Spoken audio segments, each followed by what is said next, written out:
Hello, everyone, and welcome back to our Tuesday Talks with Hannah. I'm Hannah Levin from Heartfelt Wellbeing, and I'm here to share with you about applying Ayurvedic and yogic wisdom to our modern lives as modern women, which is amazing that these traditions and practices that have been around for thousands of years are still applicable. And I think they are more now than ever, because they're not necessarily in our cultural paradigm.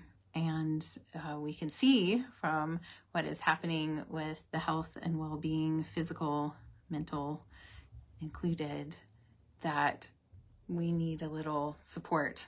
Maybe we could do things a little differently. So that is my quest. And the mission of my business, Heartfelt Wellbeing, is to alleviate unnecessary suffering. And there's a lot of suffering that is inherent in life, that we go through challenging things, but there's a lot of unnecessary suffering that occurs because of our choices that we make often unknowingly in our lives that create challenges. So for us with health, it's often lifestyle choices, which includes our diet too, what we're eating. And so today I want to focus in on the Ayurvedic recommendation of not snacking. And no snacking is something that is, it's like it's anti-patriotic or something, unpatriotic. Our culture, a lot of what happens in mainstream culture is built around snacking and industry. Snack foods are a really high, producing industry. They make a lot of money, and snacks are served at like every occasion you might go to. And I remember this when I went to college, that I noticed that there was food at everything. Like there were brownies at the student government meeting, and they served pizza late at night at the, gathering for the choir. I mean, there were just all these different things that were like, there was food everywhere. And, I didn't know anything about Ayurveda when I was in college, but thinking back on that now, I was like, whoa, it really struck me. I mean, clearly I had been in an environment more where meals were focused on. And that's really what Ayurveda does too, is that meals are what we want to focus on in terms of receiving our nourishment, and then to avoid snacking. So currently I'm leading a detox, and one of the things that's right off the bat going into the detox is to eliminate snacking. And so I thought I would do a video specifically about why this is a thing, why this no snacking thing exists, and the reasons behind it, and why you might want to consider not snacking. So first of all, we need to look at our relationship with food. Mainstream culture has really, I think, done a disservice to our relationship with food. We often see food as an inconvenience or something that we don't want to spend much time and energy focusing on. And so I think there's like some statistic that like in 1960 or something, the average time spent making a meal, and I'm kind of paraphrasing this, but we could say 1960, the average time spent making a meal was like 45 minutes. And now the average time is like 8 minutes or something. It's like we stick something in the microwave, or we go get takeout or something. Anyway, our relationship with food has changed tremendously over time. And so I just feel like that's an important thing to look at as we're starting this conversation around snacking. And then we also have this kind of paradigm of, if you're hungry at all, you should eat. And it doesn't really matter what time of day or night it is. It's just like, if there's at all hunger, then then it's time to put something in your mouth. And that's another thing that is very like misaligned for our culture. So there's a lot of pieces we could go into related to those things in terms of, you know, the different energies of the day, that we're diurnal creatures, not nocturnal creatures, that we need certain amount of seasonal alignment. So we're not eating the same things year round, things like that. But let's stay focused on specifically snacking. So one of the ways that I like to think about our digestive fire is as a cooking fire. So we have this digestive fire in our bellies, right? And we want to have really strong digestive fire. We don't want it to be like too low and not warm enough, not hot enough. And we also don't want it to be raging. So we don't want to try to cook food over the top of like a teeny tiny little flame. And we also don't want to try to cook food on top of like a raging bonfire, okay? We want a nice bed of coals with some fire, you know, to like cook good meals on. So we want a good digestive strength. And in Ayurveda, we call this Agni. The digestive fire is called Agni. So we want healthy Agni. And one of the ways that we can support healthy Agni is to let it build. So if we just light the fire and then start cooking over top of it right away, those of you that have ever cooked over a campfire, you know that that's not a good way to cook over a campfire. You want to let the fire build up and then get some coals going, and there's like radiant warmth there that then can cook better. So this is something that we want to think about with our digestive fire, that we want the strength of our Agni to be cultivated, and that then we ask it to cook something. Okay, so in order to do that, we need space in between food intake. And so the recommendation in Ayurveda is to have at least 3 hours in between food intake. Okay, at least 3 hours. So you might go more than that. You might go 4 or 5, 6 hours, depending on how you're eating. So we want to eat in the morning, we want to get it. So this is getting into some other habits with Ayurveda, but we want to wake up before the sun. And then in the evening, we want to go to sleep before 10 p.m. So if we are aligning in those ways, we would be eating our first intake of the day, maybe a couple hours after we get up. And then in the evening, we want to have at least 3 hours after our final intake before we go to sleep. So we're not digesting and sleeping at the same time. That's a whole other conversation. In between those times, we have the opportunity to have meals, and many of us are also having snacks.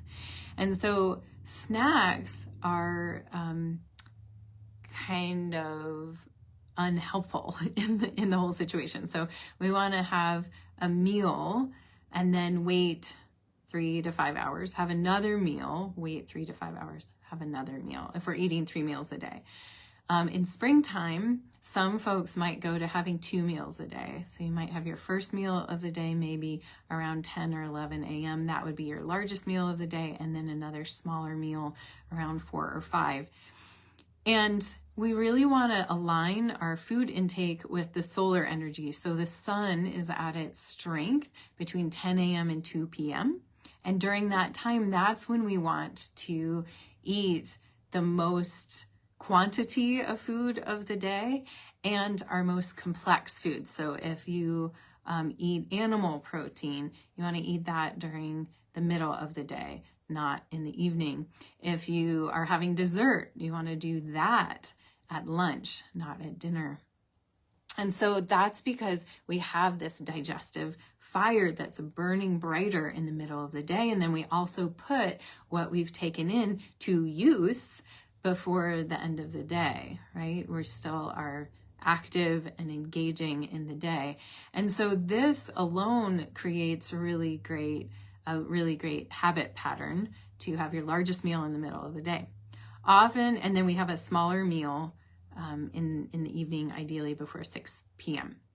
A lot of folks end up snacking in the middle of the morning and in the middle of the afternoon, and then in the evening before going to bed. So this is what I see in patterns, and often people have like one of those times of the day are like their snack time, okay? So if we go back to the cooking fire, and our Agni, our digestive fire, functions with a concept we call spanda. So spanda is the concept of expansion and contraction. Okay, so this you can think about in your stomach. So you receive a meal, your stomach expands, and then we want it to fully contract, digest, move all that food out before we receive more food. And that averages about 3 hours for most of us. If we are eating a meal and then starting to digest, and then we receive more food, and then we start to digest, and then we receive more food, and then can you see what's happening? Just this visual with my hands, you can see that there's never this full emptying and pause, and we really need that to maintain health. So another way to think about this is if you were, say, cooking a pot of rice over your fire, so even if you have healthy Agni, you're cooking a pot of rice. So you get your water boiling and you have a cup of rice, and say you just put in a quarter of the cup of rice. And then 5 minutes later, you put in another quarter cup of rice. This is basmati rice that takes 15 minutes to cook, by the way, okay? And then another 5 minutes later, you put in another quarter cup of rice. And then another 5 minutes later, you put in the final quarter cup of rice. And then you say, rice is done. You take a bite of that rice.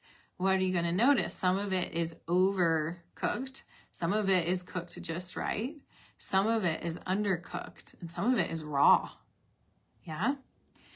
So that's not really going to nourish your body, right? So this is kind of what we're doing if we're snacking a lot. It's like the cooking pot of our gut isn't getting a chance to really fully digest and assimilate.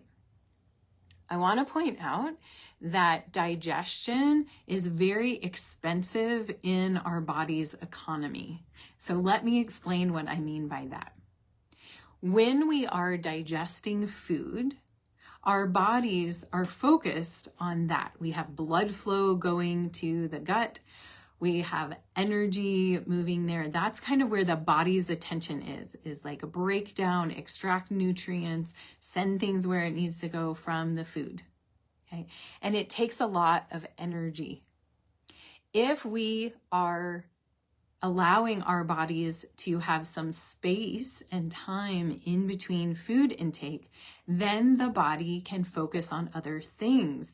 It can send, I think of it like the inner janitors and, like it can send them out, the attention out to other areas for repair, for clearing inflammation, for supporting, weeding out unhealthy cells. Okay. And this is really needed. So if we're constantly putting food in our bellies, then we are distracting the energy that could be used in other areas. So ultimately, snacking leads to an increase in what we call AMA, or undigested foodstuff, or toxins that's hanging out in the gut. And it also leads to chronic inflammation in the body in general, because the body is not able to deal with inflammation as it pops up because it's focused on digesting. So once again, I want you to think about how expensive snacking is in our body's economy. We want to support the body to fully function in all the amazing ways that it does. Your body is miraculous. It does all of these amazing processes constantly. You don't have to think about it.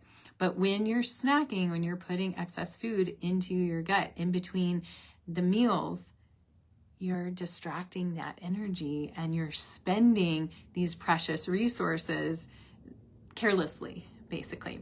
So that's a good way to think about it. if you are hungry in between meals, we need to look at a few different things. One is, what are you eating for meals? Ideally, you're eating seasonal, local, organic food made from scratch that is caloric dense for that season. So we're not eating, low fat, processed, high sugar foods. We are eating in season and whole foods. So mostly vegetables.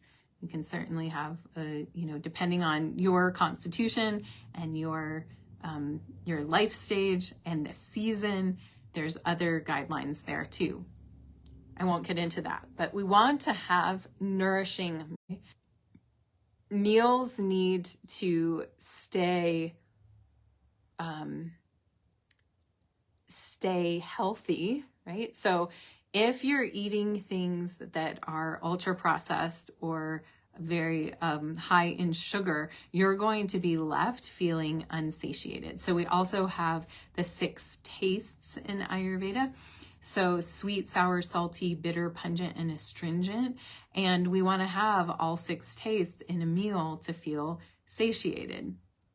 If you eat a meal and you find you're craving something sweet afterwards, that's often a sign that you are addicted to sugar, and that's an imbalance in the gut that needs to be corrected.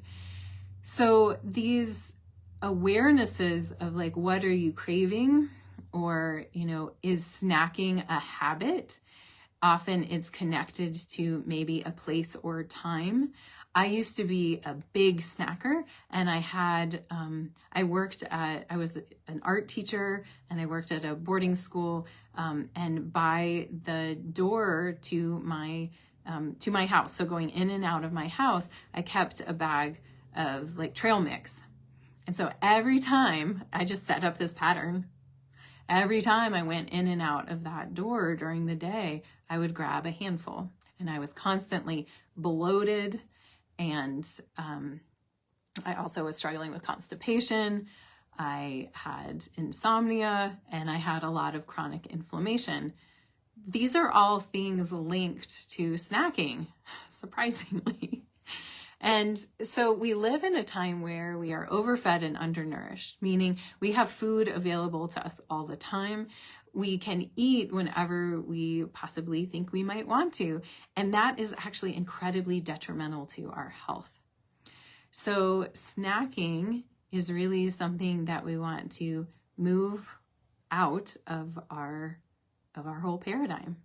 And if we're eating 3 meals a day and have that space in between, then we're able to allow our digestive fire to rebuild before we ask it to digest food again, the next meal. And then it rebuilds, and then we have another meal. So some other things to think about is your relationship to food is really important. Is food being used, to soothe, or because you're bored or unhappy? And that's something to look at too. You might not be eating because you're actually hungry, but there's another need that is seeking to be met. And that requires a lot of self-honesty to be able to notice that, and then to ask yourself, what are some other ways that need could be met? So if you're feeling bored, what's something that, could you take up a hobby? If you're feeling tired, maybe you need to go to sleep instead of eating. If you're feeling lonely, maybe you go to the gym or go for a walk or call a friend, right? So there's these pieces that are really helpful to notice too. And then, are you eating in a distracted way? So a lot of us might eat while we're driving in our car, or listening to the news, or watching TV, and we're not actually paying attention to what we're taking in. We're not, present to the tastes and the textures and the enjoyment of the food. And so we end up overeating, now this can happen with snacking too. If we're like, popcorn at a movie is a perfect example there. We end up eating this big thing of popcorn while we're sitting watching a movie, but we're not actually like tasting the popcorn or like focusing on it. And so we end up over consuming. So noticing too, like, an authentic relationship with hunger. This is something we really cultivate during the detoxes, is the authentic relationship with hunger, meaning that we're not scared of hunger. We honor hunger, and most of us are eating way too much. So we've stretched what creates the satiety response. So we've stretched our stomachs, and so it takes more food to send that message to us that we're satiated. And then this, when we start, digesting the food, and then we can misinterpret. Often it's hydration that we need. We get the signal that we need something. We're often dehydrated, and we interpret that as being hungry. And so then we're like, we need food. This happens a lot in the middle of the afternoon. People have a dip around maybe 3:30. And they're like, I need to eat something. So then there's the snacking or the caffeinating during that time. Often people are dehydrated. And so drinking up to a quart of warm water during that afternoon energy dip can be all that's needed. Maybe moving your body around if you've been stationary, stagnant all day. Okay. So we have different ways of dealing with snacking. And you will find as you eliminate snacking that your grocery bill goes down, that you naturally lose weight, that you sleep better, that you have better mental clarity, that you're less inflamed, that your digestion and elimination are functioning better. Like all of these things. And it's just from eliminating snacking. And I'm not even saying anything about what to eat or not eat here, right? So we focus so much on what we're eating versus when we're eating, and both are really important components of the conversation. So when we're eating here, I'm just, for this talk, giving you a big invitation to eat at meals, allow 3 or more hours in between, and then eat your next meal, okay?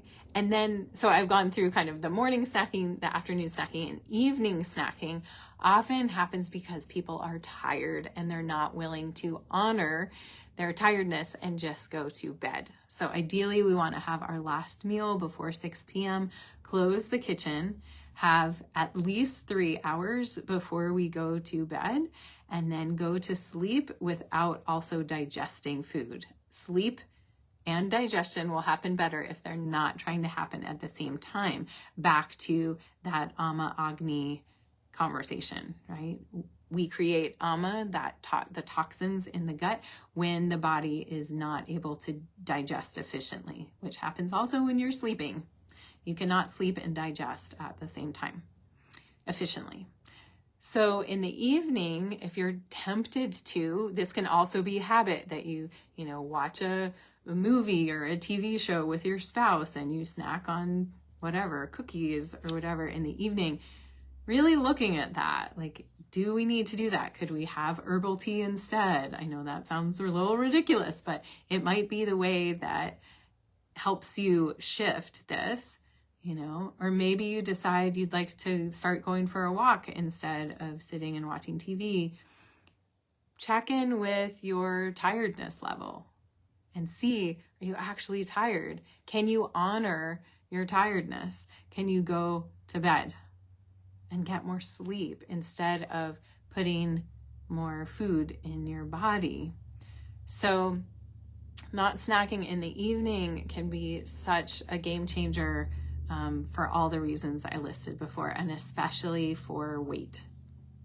So having a longer window between your last food intake at night and when you break your fast in the morning. So powerful. So I hope that this has been exciting And a call to action for you in your life, if you are snacking, to figure out how you can make meals more nourishing if that is needed, to eliminate snacking, and to really support your body in being able to function at a more efficient level by not asking it to digest so frequently, and also getting processed foods out of your diet. If you're snacking on snack foods, some people are like, well, I don't eat unhealthy things. I'm like eating carrots and hummus, or trail mix or apples or something. It's still expensive for your body's economy. Okay, so think about just having your meals, and a good way to measure amount is to take your hands and make a bowl with your hands. And this is your amount of food that is good for your intake at each meal. This is 2 anjali, your hands.